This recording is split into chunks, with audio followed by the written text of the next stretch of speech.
기도로 시작하겠습니다. 주님 감사합니다. 오늘도 우리 중고등부 친구들 그리고 선생님들 이 자리에 모여 주님께 예배합니다. 참 많은 다른 일들을 하고 싶고 또 여러 가지 세상의 유혹 가운데서도 또 이 자리를 지키고 하나님께 예배를 드리는 친구들의 모든 삶을 주님께서 축복하여 주시고 또한 오늘 하나님의 말씀이 선포될 때 그 말씀이 그 마음 가운데 잘 새겨져서 주님을 더욱더 기쁘시게 하는 그런 중고등부 친구들과 선생님들 다 될 수 있도록 주님께서 은혜 베풀어 주시옵소서. 예수 그리스도의 이름으로 기도합니다. 아멘. 자, 우리 한번 좌우 앞뒤에 이렇게 인사합시다. 여호와 샬롬 한번 인사해볼까요? 샬롬이 뭔지 알죠? 평강, 평화라는 뜻입니다. 하나님께서 우리에게 평화를 주시고 또 그 마음 가운데 평안해 주시길 바랍니다. 해방이라는 제목으로 우리가 함께 말씀을 나누고자 합니다. 자, PPT 한번 띄워주세요. 자, 한번 보세요 앞에. 이건 목사님의 유튜브 홈 화면이에요. 홈을 띄우면 이런 화면이 나옵니다. 이 홈 화면을 보면은 대충 목사님의 관심사가 무엇인지를 대충 가늠할 수 있을 거예요, 여러분이. 너무 유심히 보지 마. 그냥 약간 부끄러운데 여러분들 유튜브 홈 화면은 어떤지 한번 생각을 해보세요. 알고리즘의 노예라는 말이 있어요. 이제 다시 한번 홈으로 돌아와 주시고요. 알고리즘의 노예 이런 말 들어봤죠? 우린 유튜브 알고리즘이 퍼다주는 이 동영상을 아무 생각 없이 받아 먹을 때가 참 많아요. 노예가 뭐죠? 사전에 찾아보면은 노예에 대해서 이렇게 말을 합니다. 노예의 정의에 대해서 제가 네이버 사전에서 찾아왔어요. 다음입니다. 한번 같이 읽어볼까요? 시작. 인간으로서 기본적인 권리나 자유를 빼앗겨 자기 의사나 행동을 주장하지 못하고 남에게 불임을 당하는 사람. 이게 바로 노예입니다. 우리의 시간, 우리의 생각, 우리의 관심사, 우리의 가치관, 우리의 삶 이런 것들이 우리의 의지와 상관없이 끌려가고 있지는 않은가요? 여러분 유튜브나 인스타 등등 여러 가지 컨텐츠나 아니면 친구들 또는 어떤 세상의 메시지로 인해서 우리가 끌려가고 있지는 않은지, 우리가 불임을 당하고 있지는 않은지, 노예와 같이 살고 있지는 않은지 한번 생각해 봅시다. 이건 단지 유튜브 알고리즘에만 존재하는 것이 국한되는 것이 아니에요. 성경은 말씀하기를 우리가 하나님을 알기 전에는 죄의 노예 상태에 있었다라고 말을 합니다. 요한복음 8장 34절은 이렇게 말씀해요. 예수께서 대답하시되 진실로 진실로 너희에게 이르노니 죄를 범하는 자마다 뭐의 종이라고요? 죄의 종이라. 이 죄의 종이라 이렇게 말하는데 여기서 종이 뭐죠? 노예를 뜻합니다. 노예. 그런데 생각해 보세요. 우리는 죄를 지을 수밖에 없어요. 여기서 나는 죄를 짓지 않는다라고 주장할 수 있는 사람은 아무도 없을 겁니다. 우리는 다 죄를 지어요. 그렇기 때문에 우리 모든 사람은 다 죄의 노예일 수밖에 없다는 거죠. 로마서 3장 10절부터 12절 말씀은 이렇게 말을 해요. 우리 함께 읽어보겠습니다. 한번 교독해서 한번 읽어볼까요? 기록된 바 의인은 없나니 하나도 없으며. 네, 11절. 깨닫는 자도 없고 하나님을 찾는 자도 없고 다 치우쳐 함께 무의하게 되고 선을 행하는 자는 없나니 하나도 없도다. 네, 우리는 다 죄인입니다. 죄에서 자유할 수 없는 몸이라고 로마서 3장은 분명하게 말을 했어요. 여러분 어저께 죄를 지었죠. 오늘도 죄를 지었고 지을 거예요. 내일도 죄를 지을 수밖에 없는 어쩔 수 없는 어쩔 방도가 없는 몸이라는 거예요. 그런데 성경은 분명하게 말씀하죠. 로마서 6장 23절, 히브리서 9장 27절에 이렇게 말합니다. 죄의 싹은 뭐다? 사망이요. 하나님의 은사는 그리스도 예수 우리 주 안에 있는 영생입니다. 한 번 죽는 것은 사람에게 정해진 것이요 그 후에는 심판이 있다 이렇게 말합니다. 죄의 싹은 뭐라고요? 사망. 이 죄의 싹이란 무엇을 뜻하죠? 죄의 싹. 죄를 지은 자가 받는 대가를 말합니다. 죄를 지은 사람이 받는 대가는 사망 즉 죽음이에요. 우리는 죄 때문에 반드시 죽을 수밖에 없는 존재가 됐고 죽은 후에는 반드시 심판을 받게 될 것이다 라고 분명하게 성경은 말씀하고 있죠. 그런데 우리에게 복음이 전해져 있습니다. 복음이 뭐죠? 복음? 복복자예요. 소리 음자죠. 뭐예요? 네, 영어로 굿뉴스라고 하는 그겁니다. 좋은 소식이죠. 그 좋은 소식이 뭐예요? 죄와 사망의 노예로서 우리는 죽을 수밖에 없고 사망 가운데 영원한 형벌을 심판을 면할 수 없었던 우리에게 그 면죄부가 하나님께서 면죄부를 주셨다는 겁니다. 그래서 우리가 죄 사망의 노예였던 우리가 해방이 되었다라고 분명하게 말하고 있어요. 그래서 함께 본문 1절과 2절 말씀을 함께 한 목소리로 읽어보도록 하겠습니다. 1절, 2절 말씀입니다. 시작. 우리 성경을 보세요. 시작. 그러므로 이제 로마서 8장 1절이요. 1절, 2절. 시작. 그러므로 이제 그리스도 예수 안에 있는 자에게는 결코 정죄함이 없나니 이는 그리스도 예수 안에 있는 생명의 성령의 법이 죄와 사망의 법에서 너를 해방하였습니다. 아멘. 이렇게 우리에게 해방을 선포하고 있습니다. 방금 말했던 것처럼 우리는 죄를 짓고 싶지 않아도 계속해서 죄를 반복해서 짓는 존재들이에요. 그리고 죄를 지은 모든 사람은 반드시 그 죄에 대한 대가로 죽을 수밖에 없죠.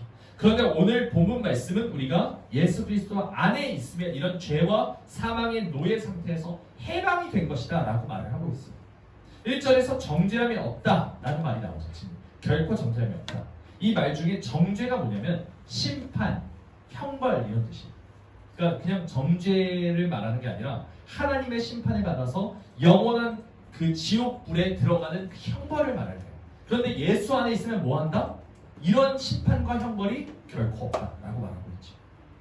심판과 형벌을 받지 않는 이유는 예수 안에 있는 생명의 성령의 법이 죄와 사망의 법에서 나를 끌어당겨서 해방시키셨기 때문이죠. 우리 대한민국 국민들은 사실 해방이란 말, 이 의미를 너무 잘 알아요. 주권을 잃고 나라를 잃은 서름을 겪은 민족이기 때문이죠. 일제강점기 당시 우리 조상들은 일본의 법을 따라야 했어요. 맞죠? 일본 정부에서 내린 결정에 따라서 모든 운명이 좌우됐습니다. 하지만 우리가 1945년 몇 월 며칠? 네? 이거 모르는 사람 없겠죠. 8월 15일 우리는 광복, 해방을 맛보게 됐습니다. 이제 대한민국 국민들은 일본의 법에서 자유하게 됩니다. 일본 천황, 일본 모든 법, 정부가 다스리는 그 모든 헤게모니에서 그 모든 영역에서 완전히 벗어나서 이제 어떤 다른 법을 따르게 됐죠. 그 법이 무슨 법이에요? 대한민국의 법이죠. 한국의 법을 따르게 된 겁니다. 일본의 법으로부터 이제는 한국의 법을 따르는 존재가 됐습니다. 자, 다시 한번 생각해 보세요. 잘 생각해 보세요. 일본의 법에서 해방됐어요. 광복을 통해서. 그런데 또 우리는 어느 법으로 들어가나요? 한국의 법으로 들어가요. 법 없는 것이 아니라 다른 법으로 옮겼을 뿐입니다. 이것이 정상이죠. 이와 마찬가지로 죄와 사망의 법에서 해방된다는 것은 이제 아무런 법 없이 내 마음대로 산다는 것을 의미하는 것이 아니라는 겁니다. 죄와 사망의 법에서 벗어나서 생명의 성령의 법 아래로 들어가는 것, 이것이 바로 해방의 참 의미라는 거죠. 오늘 본문을 통해서 우리가 예수 안에 우리가 얻게 되는 것이 무엇인지, 그 해방이 어떤 의미가 있는지를 두 가지로 조금 더 구체적으로 살펴보길 원합니다. 첫 번째는 뭐냐면 율법에서의 해방이에요. 뭐라고요? 율법에서의 해방. 우리 로마서 8장 3절 상반절 한번 읽어보겠습니다. 8장 3절 상반절입니다. 시작. 율법이 육신으로 말미암아 연약하여 할 수 없는 그것을 하나님은 하시나니. 여기까지. 이 3절을 보면 율법은 할 수 없는 것을 누가 하시나고요? 하나님. 다시 말해서 율법은 우리를 해방할 수 없다라고 말하고 있어요. 아니, 오히려 율법은 우리를 더 얽히고 설켜서 속박되게 만드는 존재예요. 좀 어려울 수 있으니 쉽게 예를 들어볼게요. 자, 윤희야, 지난주에 아파서 교회 못 나왔지? 교회 안 나오는 것은 잘한 거야, 잘못한 거야? 그러니까 오늘부터 윤희가 죽을 때까지 한 번도, 단 한 번도 예배 시간에 빠지면 안 돼. 알았지? 어때요? 어때요? 사실 이게 맞는 말인 것 같으면서도 숨 막히죠. 이게 바로 율법이에요. 옳은 것을 말하지만 이것을 들었을 때 우리는 숨이 턱 막혀요. 이거 할 수 있나? 할 수 있는 건가? 무엇이 죄고 무엇이 죄가 아닌지를 알려주는 것, 그리고 그 법을 어기면 어떻게 되는지를 알려주는 것, 이것이 율법이라는 거예요. 넌 하나님을 사랑해야 하고 사람들을, 이웃을 사랑해야 해. 조금이라도 미워하거나 화내거나 민폐를 끼치거나 하나님의 기쁘시게 하는 일을 하지 하지 못하면 안 돼. 실망시키면 안 돼. 사람에게 폐를 끼치면 안 돼. 이렇게 말하는 것이 바로 율법이라는 거죠. 율법은 우리를 묶어놓습니다. 결코 우리를 자유하게 만들 수 없죠. 3절을 다시 한번 보세요. 율법이 육신으로 말미암아 연약하여 할 수 없는 그것라고 표현하고 있어요. 육신으로 말미암아 연약해서 할 수 없다. 우리는 육신을 가진 사람이죠. 그런 우리가 율법을 한 번도 어기지 않고 다 지키는 것은 불가능해요. 만약 윤희가 평생 한 번도 안 빠지고 교회에 나오려면 앞으로 단 한 번도 예배가 있는 날에는 아파서는 안 되고 누가 돌아가시거나 이런 경조사가 있어서도 안 돼요. 그래 이걸 윤희가 컨트롤할 수가 있나요? 안 되잖아요. 우리는 그런 것들을 다 일일이 컨트롤할 수 있는 사람이 아닙니다. 육신으로 말미암아 연약하여 할 수 없다라는 말은 바로 이런 말이에요. 율법을 다 지켜 행하면 좋아요. 정말 좋은 거예요. 하지만 우리는 그것을 할 수 있는 능력이 없어요. 우리는 죄인이기 때문에 율법을 지키려고 하는 의지보다 그것을 벗어나서 그 율법을 어기려고 하는 의지가 훨씬 더 커요. 자, 밤 10시에 치킨을 시켜 먹는 사람. 자, 야식 먹었다. 나 어저께 야식 먹었다. 이번 주에 나 치킨 시켜 먹었다. 손 들어보세요. 요즘 다 웰빙 하나요? 여러분들? 치킨 시켜 먹는 사람 왜 별로 없네요? 밤 10시에 치킨 시켜 먹으니까 살이 찌고 건강에 좋지 않으니까 먹지 않는 것이 좋다는 것을 우린 잘 알아요. 맞죠? 그런데 식욕이 올라오고 땡겨서 이것을 시켜 먹고 나중에 체중계에 올라서 한숨을 쉬는 것이 우리의 인생이라는 거예요. 이 연약한 우리의 모습이 이런 모습이라는 거예요. 이걸 치킨에 비유했지만 여러분들이 죄를 짓는 모습들은 마치 그런 것과 같아요. 식욕처럼 모든 성욕 그리고 모든 권력욕 이 세상의 모든 물욕 같은 것들이 다 그것에 비롯해서 벌어지고 우리는 죄를 지을 수밖에 없다는 거예요. 이 욕망이 자꾸 올라오면 우리는 그것을 컨트롤하지 못할 때가 있어요. 컨트롤하는 것이 당연히 옳고 그것이 그렇게 했을 때 나는 더 훌륭하고 위대한 사람이 될 수 있다는 것을 알고 있지만 그럴 수 없는 존재라는 거죠. 그러니까 근본적으로 우리의 죄성은 계속 우리로 하여금 율법을 지키지 못하게 만들기 때문에 율법 자체는 선한 것을 말한다 할지라도 우리는 그것을 지키지 못한다는 겁니다. 그러니까 우리는 율법에 속박이 되고 매여서 노예가 된다는 겁니다. 그런 이유 때문에 율법은 우리를 구원할 수가 없어요. 하지만 누구는 하실 수 있다고요? 3절을 보시면 하나님은 하신다고 말하죠. 3절 하반절부터 4절까지 말씀을 읽어보도록 하겠습니다. 곧 죄로 말미암아 여기부터 한번 4절까지 읽어볼까요? 시작! 곧 죄로 말미암아 자기 아들을 죄 있는 육신의 모양으로 보며 육신의 죄를 정하사 육신을 따르지 않고 그 영을 따라 행하는 우리에게 율법의 요구가 이루어지게 하려 하십니다. 아멘. 하나님은 예수님을 이 땅 가운데 보내셔서 우리의 모든 죄를 누구에게? 예수님께 옮기셨어요.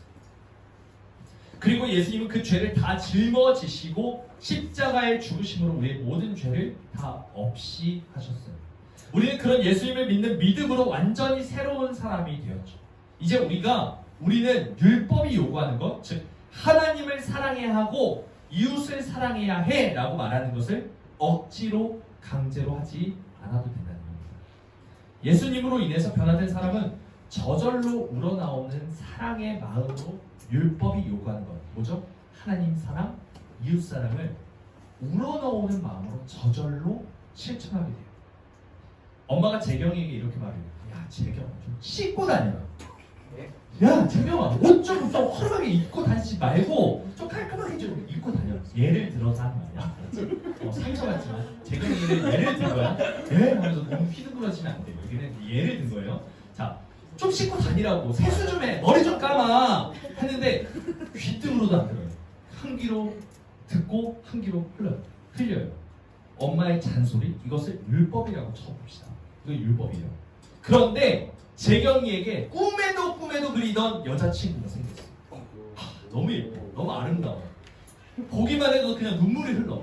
재경아, 입틀막이야? 여자친구가 생기니까 재경의 행동이 그냥 바뀌어요.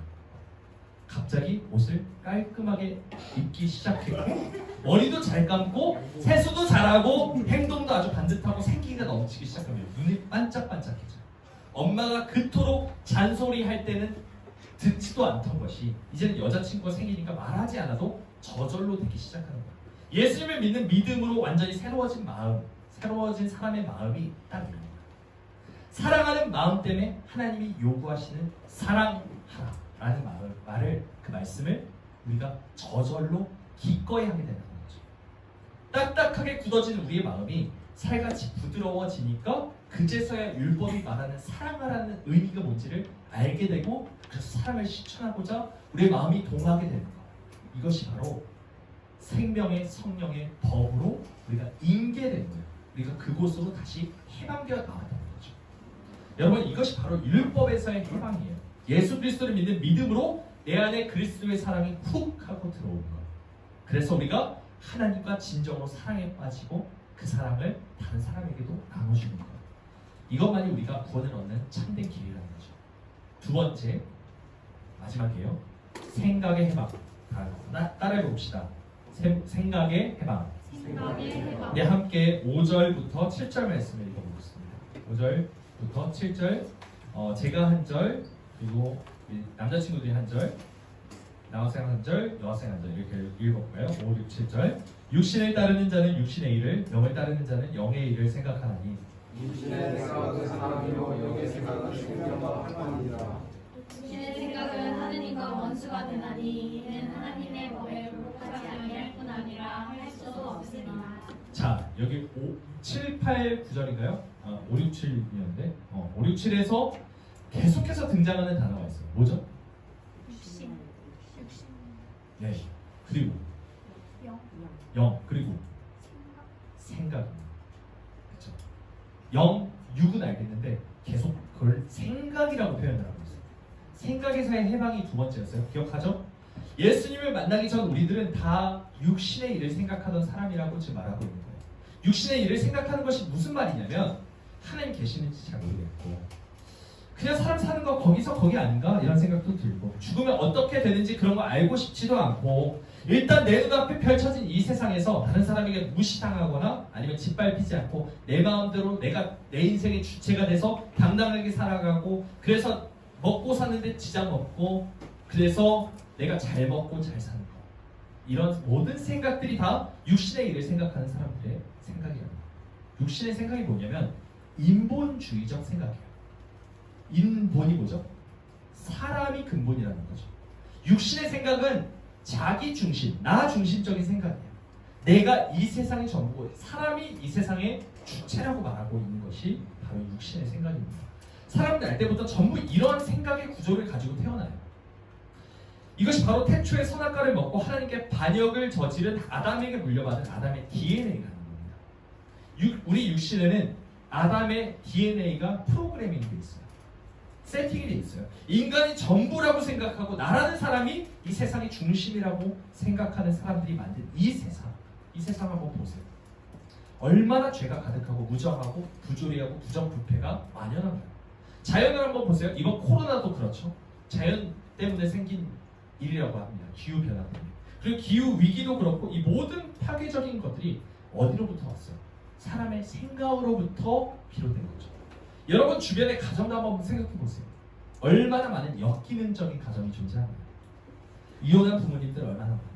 결혼 안 하는 청년들, 결혼을 해도 아이들 안 낳는 부부들, 앞으로 나 혼자 살겠다고 비혼주의를 선언하는 청소년들. 이런 사람들이 얼마나 많은지 몰라요. 우리 대한민국 사회에. 이 세상은 점점 더 병들어 갈 것이고 비극으로 치달아 갈 겁니다. 이것은 우리가 막을 수는 없어요.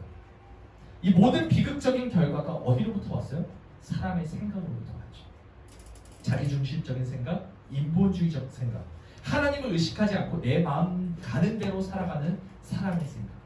이런 육신의 생각 가운데 계속해서 머물러 있다면 우리는 가망이 없다는 겁니다. 왜냐하면 이런 육신의 생각은 파멸을, 죽음을 낳을 뿐이고 하나님과 원수가 되며 하나님을 기쁘시게 하지 못하기 때문입니다. 그런데 하나님은 이런 우리를 불쌍히 여기셔서 예수 그리스도를 믿는 믿음으로 새로운 생각에 사로잡히도록 하셨습니다. 이것이 바로 생각의 해방이에요. 자기중심적인 생각, 인본주의적인 생각에서 해방된 우리는 이제 하나님이 살아계신다는 사실을 의식하고 하나님의 말씀을 듣고 그 말씀이 의미하는 바가 무엇인지를 곱씹기 시작하는 거예요. 하나님을 인정하는 거예요. 하나님을 존중히 여기는 거예요. 하나님의 말씀에 사로잡혀서 그 말씀대로 생각하고 그 말씀대로 행동하며 살아가는 사람들이 바로 예수 그리스도의 DNA를 받은 그리스도인의 모습이라는 거죠. 그런데 여러분, 이러한 생각의 전환, 생각의 해방은 한 방에 로또처럼 되는 게 아니에요. 여러분의 생각은 아직 미숙합니다. 우리의 생각도 미숙해요. 목사님, 장로님이라고 그 생각이 완벽할 수 없어요. 사람의 생각은 다 미숙합니다. 예수를 믿는다고 한 번에 갑자기 각성한 인류가 되는 것이 아니라는 거예요. 웹툰, 드라마, 영화 이런 거 보면 여러분 좋아하죠? 처음에는 생각 없이 살아가던 사람, 그냥 일상에서 그냥 패배자처럼 살아가던 사람이 죽음을 경험해요. 그리고 다시 과거로 돌아갑니다. 그리고 그 인생을 바꾸는 식의 스토리가 얼마나 많은지 몰라요. 여러분 알죠? 회귀, 귀환, 환생 이런 말을 정말 많이 씁니다. 사람들은 왜 이런 것을 즐거워 보면서 대리만족을 할까요? 현실에는 회귀, 귀환, 환생 이런 거 없어요. 그런 판타지 같은 유행 따위 우리의 인생 가운데 일어나지 않습니다. 시간은 계속 흘러가요. 역사는 진행돼요. 여러분은 아기 때로 돌아가지 않습니다. 시간이 흘러 여러분은 어른이 될 것이고 성인이 될 것이고 나중에 늙어서 죽게 될 거예요. 우리가 가만히 있어도 시간은 흘러요. 시간은 흘러 내 몸은 점점 자라날 것이고 그 나이에 맞게 요구되는 것은 점점 많아집니다. 우리 뒤에 계시는 안수 집사님, 장로님들 그리고 청년 선생님들 계속해서 나이가 이제 계속해서 이 세월이 흘러가면 할수록 그리고 나이가 점점 더 차면 찰수록 그 요구되는 것이 많다는 것을 계속해서 직감하실 거예요. 점점 나이는 많아지고 요구되는 것은 많아지는데 성숙하지 않은 상태로 그대로 있다 보면 도망가고 싶은 생각이 듭니다. 아 이거 나한테 너무 버거워. 뭔가 잘못되었다는 생각이 들고 이대로 가다가는 인생 망한 것 같다라는 생각이 그 절박감이 들기 때문이죠. 그래서 많은 사람들이 이런 생각에서 벗어나기 위해서 도망을 가죠. 현실을 직시하고 그 현실을 바꾸려고 하지 않고 다시 과거로 회귀하고 싶어 해요. 도망가려고 해요. 그래서 도피처로 삼는 것 중에 하나가 이런 회귀물을 소비하는 거예요. 이런 콘텐츠를. 그런데 여러분 시간은 흘러가는데 우리의 생각은 그대로고 우리의 성숙함의 정도도 계속 그 자리에 있다면 우리의 모습은 되게 우스꽝스러워집니다. 아주 추해져요. 나이는 먹었는데 아이의 생각을, 아이의 마인드를 갖고 있는 그 사람은 정말 추합니다. 모르겠어요. 왜 그런지 모르겠는데 하나님 그렇게 지으셨어요. 그런데 지금 여러분이 생각하는 것, 행동하는 것이 40세, 50세, 60세, 70세까지 그대로 있다고 생각해보세요. 제 경우 어떨까요? 지금 너의 생각이 50세, 60세까지 그대로 있다고 생각해보세요. 거기에 머물러 있다면 뭔가 좀 우스꽝스럽겠죠. 우린 자라나야 한다는 거예요. 나이가 들어가면 갈수록 성숙해야 돼요. 그런데 이것이 한 방에 되어지는 것이 아니라는 겁니다. 어쩌다 저절로 되는, 마치 로또처럼 팡 하고 터지는 요행처럼 되는 것도 아니에요. 히브리서 5장 12절부터 14절 쉬운 성경은 이렇게 말합니다. 한번 차례로 한번 읽어주시겠어요? 여러분은 믿은 지 오래되었기 때문에 마땅히 선생이 되어야 했습니다. 그러나 여러분은 아직 하나님의 말씀에 대한 기초를 누군가에게 다시 배워야 할 것 같습니다. 여러분은 단단한 음식을 먹을 준비가 되어 있지 않아서 아직은 젖을 먹어야 할 것 같습니다. 젖을 먹는 자는 아직 어린 아기이기 때문에 옳은 말씀에 대해서 알지 못합니다. 단단한 음식은 어른을 위한 것입니다. 그들은 훈련을 통해 선과 악을 구별할 줄 압니다. 네. 이 12절 한번 다시 보여주세요. 12절. 예수님을 믿은 지 오래된 사람은 선생이 되고 선배가 되어야 합니다. 여러분 예수님 믿은 지 얼마나 됐죠? 윤호 몇 년 됐어? 그쵸. 이제 교회 다니고 예수님 믿은 지 꽤 됐어요. 여기 있는 사람들 기본적으로 10년 이상은 예수님 믿었어요. 태연이는 아니야? 그럼 몇 년이야? 5년. 그래 5년 다녔어. 5년 교회 다녔고 예수님 믿었어. 자, 우리가 계속해서 시간이 흘러 예수님 믿는 시간들이 길어지면 길어질수록 우리는 자라나야 돼요. 근데 혹시 우리는 아직도 뭐가 똥인지 된장인지도 분간하지 못하는 젖먹는 아이에 불과한 사람은 아닌지 한번 생각해보세요. 영적 무엇이 옳은 생각인지, 무엇이 진리의 말씀인지를, 무엇이 선과 악인지를 분별하려면 14절의 말씀처럼 훈련이 필요해요. 14절 말씀 한번 다시 띄워주세요. 훈련이 필요해요. 그래서 선과 악을 분별해야 합니다. 단단한 음식은 어른을 위한 것입니다. 그들은 훈련을 통해 선과 악을 구별할 줄 압니다. 이 갓난 아기가 걸음마를 하기까지 수도 없이 엉덩방아를 찢듯 계속해서 우리는 몸부림을 치면서 육신의 생각에서 영의 생각으로의 전환을 위해서 훈련을 받아야 된다는 거예요. 이 과정은 아주 길고 험난합니다.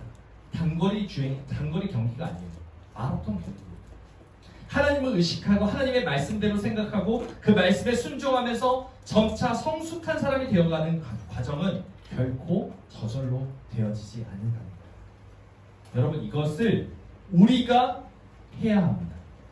하나님은 우리를 구원해 주셔요. 하지만 이 구원을 숟가락으로 떠먹여 주시지 않아요.